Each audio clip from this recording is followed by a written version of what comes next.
Ils sont fondeurs, ébénistes, pâtissiers ou fabricants de boutons et ils travaillent dans une EPV, une entreprise du patrimoine vivant. Ce label français reconnaît leur savoir-faire d'exception, traditionnel et constamment en évolution.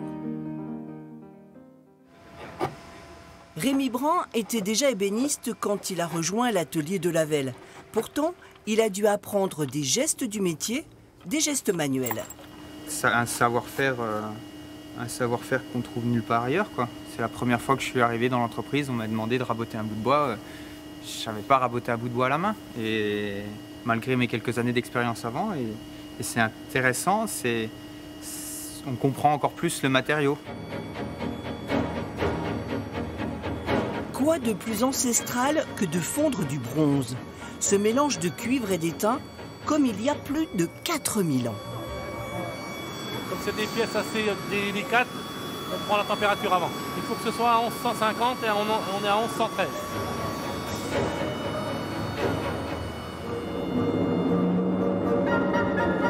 La fonderie de Saint-Sauveur a décroché son label EPV sans difficulté. Je pense que c'est parce qu'on travaille encore avec des méthodes anciennes, comme vous avez pu vous en rendre compte. Et donc, c'est toujours un travail manuel. On fabrique absolument tout sur place, on ne fait rien en sous-traitance. À la manufacture Meignier, les boutons, accessoires de mode et capots de parfum sont produits par des machines anciennes ou au contraire à commande numérique. L'innovation se fait aussi dans le choix des matériaux, comme par exemple avec la galalite, faite de protéines de lait. Une matière qui ressemble à s'y méprendre à du plastique. La différence essentielle de cette matière, c'est que c'est une matière 100% biologique et qui est 100% biodégradable, compostable, à partir de quelque chose qui ressemble à du plastique. Hugo de Lavelle privilégie le travail à l'ancienne, à la main. Mais dans sa recherche de l'excellence, il a recours aussi aux nouvelles technologies et pas seulement pour un gain de temps. Ici, on ne raisonne pas en temps, en fait. Nous, c'est plutôt la qualité qu'on veut obtenir.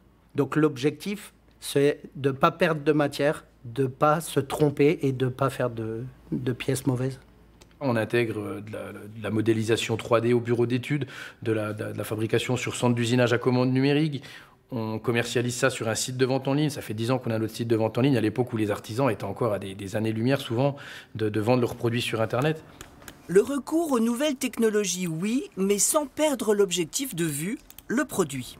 Ce sont des outils au service d'un produit. Mais le produit ne va pas être révolutionné véritablement. Il va s'élaborer avec plus d'efficience, plus de productivité, plus de performance, mais il reste le même. Pour ses chocolats et ses pâtisseries, Éric Vergne utilise des machines pour garder un goût auquel il tient, pour simplifier les tâches ou encore pour innover. Cet outil découpe le chocolat grâce à un jet d'eau très puissant. Cet engin fabrique un praliné incomparable depuis 70 ans. Et celui-ci injecte du praliné dans un palais de chocolat haut de quelques millimètres. Non, on s'en lasse pas. Non, il y a toujours un qui change.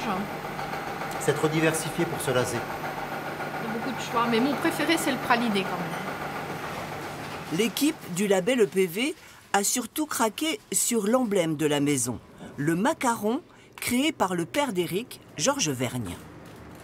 C'est ce qui a plu aux gens du label EPV, de pouvoir maintenir une recette traditionnelle faite dans les règles de l'art comme en 64, mais avec des matières premières, comment dirais-je, sourcées, avec des recettes qui évoluent.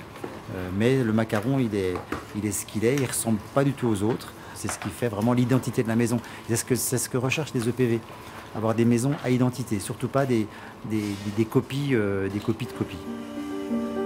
Demain, nous verrons comment ce label EPV, entreprise du patrimoine vivant, est perçu par les salariés et les clients.